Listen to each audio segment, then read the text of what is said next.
उच्च शिक्षा संचालनालय छत्तीसगढ़ द्वारा प्रयोगशाला परिचारक भर्ती परीक्षा का आयोजन किया जाना है। प्रयोगशाला परिचारक भर्ती परीक्षा में कुल 100 अंकों के 100 प्रश्न पूछे जाएंगे, जिसमें से 60 अंकों के 60 प्रश्न साइंस सब्जेक्ट से पूछा जाएगा। ठीक है। साइंस सब्जेक्ट में फिजिक्स, केमिस्ट्री और बायोलॉजी से कुल मिलाकर 20-20 अंकों के 20-20 प्रश्न पूछे जाएंगे। इस तरह केवल विज्ञान विषय से 60 प्रश्न प्रयोगशाला परिचारक भर्ती परीक्षा में पूछा जाएगा। बाकी के 40 अंकों के 40 प्रश्न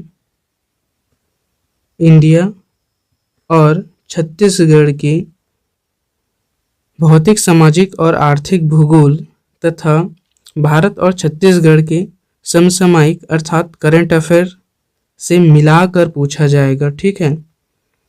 भारत, छत्तीसगढ़ और करंट अफेयर से मिलाकर केवल 40 अंकों के 40 प्रश्न पूछे जाएंगे। इस तरह अगर हम एक तरफ साइंस सब्जेक्ट के प्रश्नों की संख्या और एक तरफ इंडिया, छत्तीसगढ़ और करंट अफेयर मिलाकर प्रश्नों की संख्या देखें तो साइंस सब्जेक्ट से इसमें प्रश्नों की संख्या अधिक है, इसलिए साइंस सब्जेक्ट यहाँ बहुत इम्पॉर्टेंट रोल प्ले करता है। इसलिए आपको साइंस सब्जेक्ट की तैयारी में कोई कमी नहीं रखनी है। चलिए स्टार्ट करते हैं। यह प्रयोगशाला परिचारक भर्ती परीक्षा का रैपिड रिवीजन का सीरीज है। इस रैपिड रिवीजन की सीरीज में यह पार्ट 4 है। पार्ट 1, पार्ट 2 और पार्ट 3 ऑलरेडी अपलोड कर दिया गया है। पहले आप इन पिछले पार्ट्स को चेकआउट कर लीजिए, देख लीजिए। उसके बाद आप पार्ट 4 को देखें, इससे आपको बेटर अंडरस्टैंडिंग होगी। चलिए स्टार्ट करते हैं। पहला प्रश्न है, निम्नलिखित में से कौन सी एक वेक्टर मात्रा है अर्थात सदिश राशि है, पूछा गया है। दिए गए ऑप्शन है समय, तापमान, दूरी, वेग। इसका आंसर है वेग। वेग एक क्या है? सदिश राशि है। ठीक है, सदिश मात्रा है।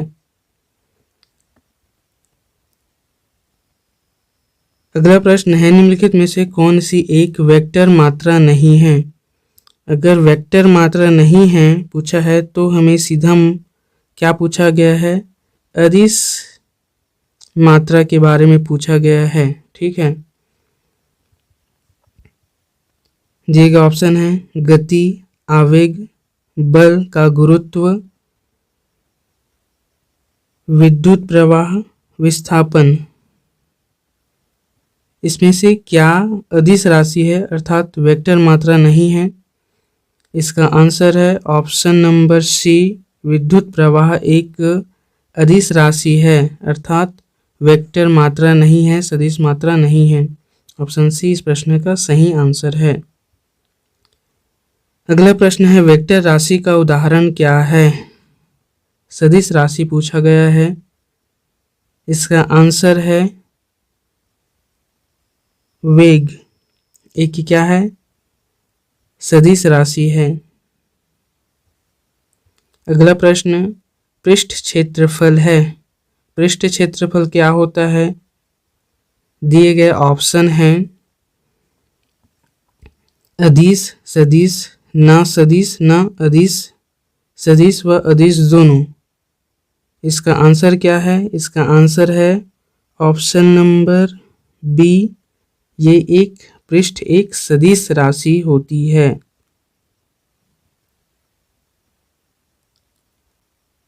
अगला प्रश्न है, वेक्टर, दो वेक्टर दिया है। वेक्टर ए और वेक्टर बी के लिए vector A into vector B equal to 0 हो तो सदिश कि क्या मान होंगे पूछा गया है आपसे। ठीक है, दो वेक्टर ए और वेक्टर बी दिया है, अगर इनका मल्टीप्लिकेशन 0 होता है तो उनके सदिश का क्या मान होगा। ये ऑप्शन एक दूसरे के लंबवत होंगे, एक दूसरे के समानांतर होंगे, एक दूसरे से 60 डिग्री के कोण पर होंगे या एक दूसरे से 30 डिग्री के कोण पर होंगे पूछा है आपसे।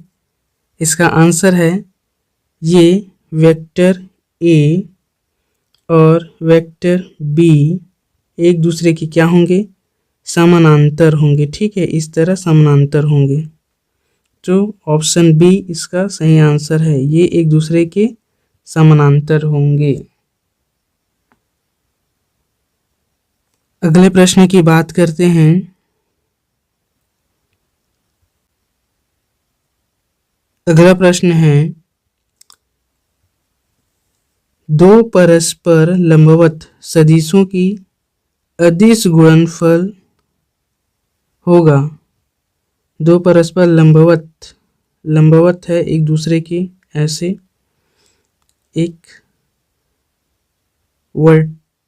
हॉरिजॉन्टल है तो एक वर्टिकल है। ठीक है, इस तरह ये एक दूसरे के परस्पर क्या है, लंबवत हैं।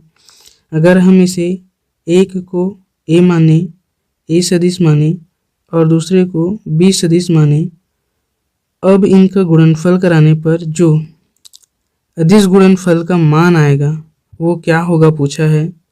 इसका आंसर है ऑप्शन नंबर ए, 0 मान आएगा। दो परस्पर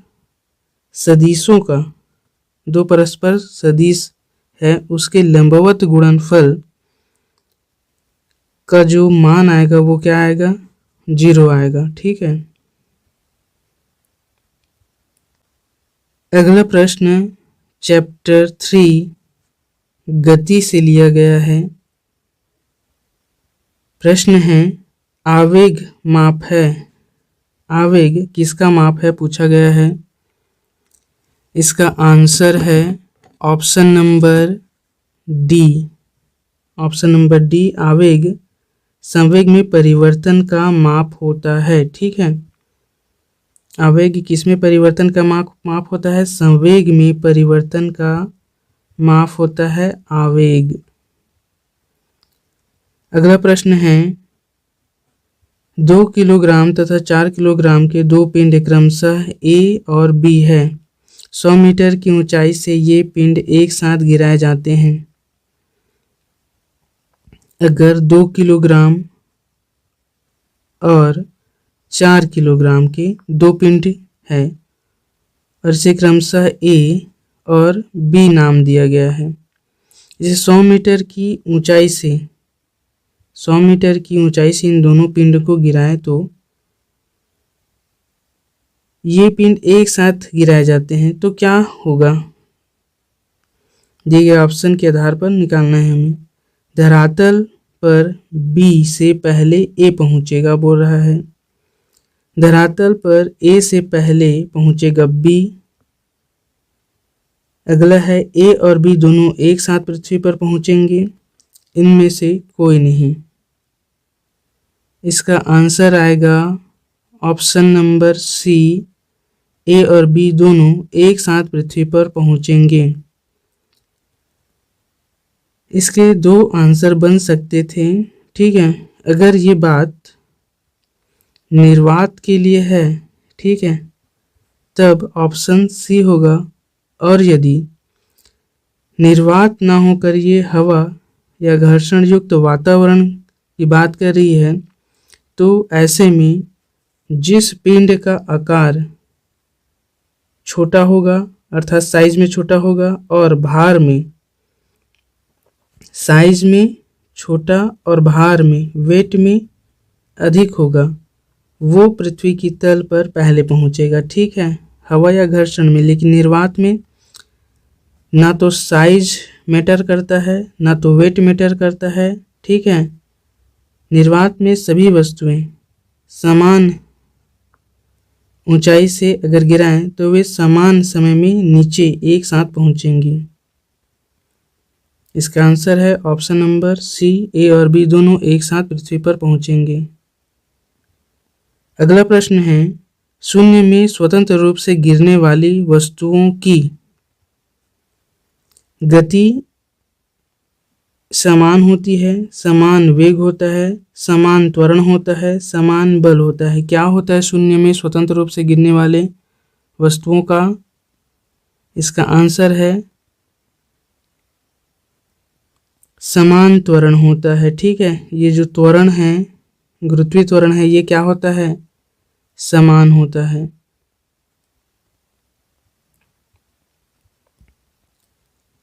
किसी वस्तु का संवेग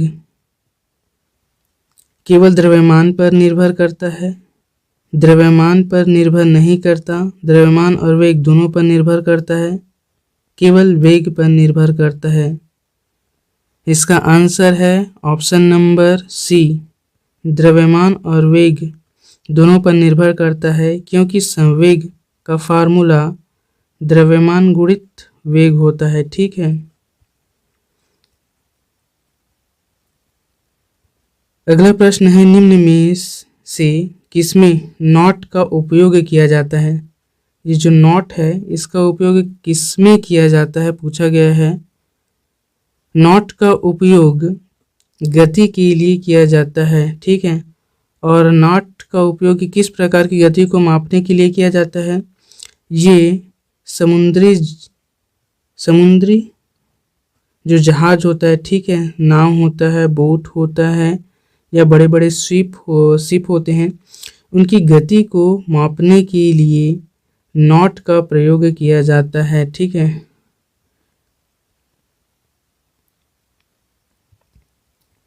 अगला प्रश्न है, बादलों की दिशा व गति को मापने वाला यंत्र कहलाता है। जो बादल है, क्लाउड है, उसकी गति और दिशा को मापने के लिए किस यंत्र का प्रयोग किया जाता है पूछा जा रहा है। उसे क्या कहा जाता है पूछा जा रहा है हमसे। दिए गए ऑप्शन हैं anemometer, rain gauge, nephoscope, hygrometer. अगर आप नाम के आधार पर इसका क्या करना चाहते हैं, सिलेक्शन करना चाहते हैं, ठीक है, तो आप इस आंसर को गलत सेलेक्ट कर सकते हैं। ठीक है, इसलिए जितने भी इम्पोर्टेंट मेजरमेंट वाले डिवाइस है उसका नाम आपको उनकी विशेषताओं के साथ याद करना होगा। बादलों की दिशा और गति को मापने के लिए नेफोस्कोप का प्रयोग किया जाता है। ठीक है, किसका प्रयोग किया जाता है? नेफोस्कोप का प्रयोग किया जाता है। Option number C. अगला प्रश्न है, अल्टीमीटर से क्या नापते हैं? अल्टीमीटर जो है उसे क्या मापा जाता है पूछा गया है। इसका आंसर क्या है? इसका आंसर है भूतल से ऊंचाई को मापते हैं। अगर ये भूतल है तो इससे ऊंचाई को मापते हैं। ठीक है, भूतल से किसी ऊंचाई को मापने के लिए अल्टीमीटर का प्रयोग किया जाता है। अगला प्रश्न, कोई पिंड वेग के साथ, कोई पिंड है ये वेग के साथ ऊपर की ओर ऊर्ध्वाधर मतलब वर्टिकली रूप से फेंका जाता है। यह ऊंचाई तक पहुंचने के बाद, ये भूतल है, ये एक पिंड है, ये भूतल से यहाँ अधिकतम ऊंचाई तक पहुंचने के बाद पृथ्वी की ओर लौटता है, पृथ्वी की ओर लौटता है। पिंड द्वारा तय की गई दूरी तथा विस्थापन का अनुपात क्या है? तब पिंड द्वारा तय की गई दूरी, डिस्टेंस, और विस्थापन, ठीक है, डिस्टेंस को अगर हम कैपिटल डी माने और विस्थापन को स्मॉल डी माने तब इनका अनुपात पूछा है। ठीक है, अनुपात कैपिटल डी अनुपात स्मॉल डी का अनुपात क्या होगा पूछा है। ठीक है, इसका आंसर क्या होगा? इसका आंसर होगा अनंत। ठीक है, अनंत। अनंत कहने का मतलब है इनफाइनाइट होगा। ठीक है।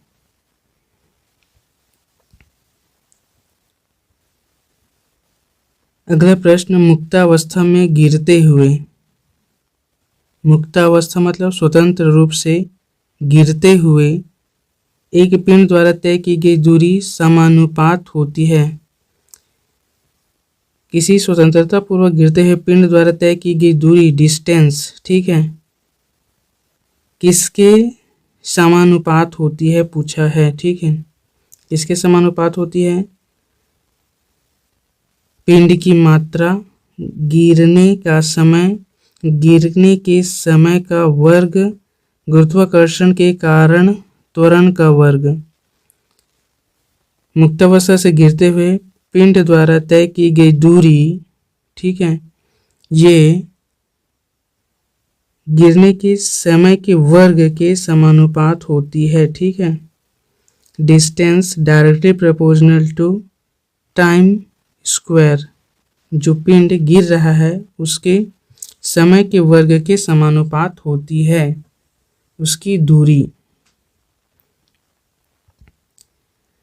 यदि आपका कोई क्वेश्चन है या आपका कोई एडवाइस है तो हमें कमेंट में लिख भेजिए। चैनल को सब्सक्राइब कर बेल आइकन को प्रेस कर ले ताकि आपको न्यू वीडियो का नोटिफिकेशन मिल सके, तथा साथ ही वीडियो को लाइक कर शेयर कर दीजिए। मिलते हैं अगले वीडियो में। Have a great day.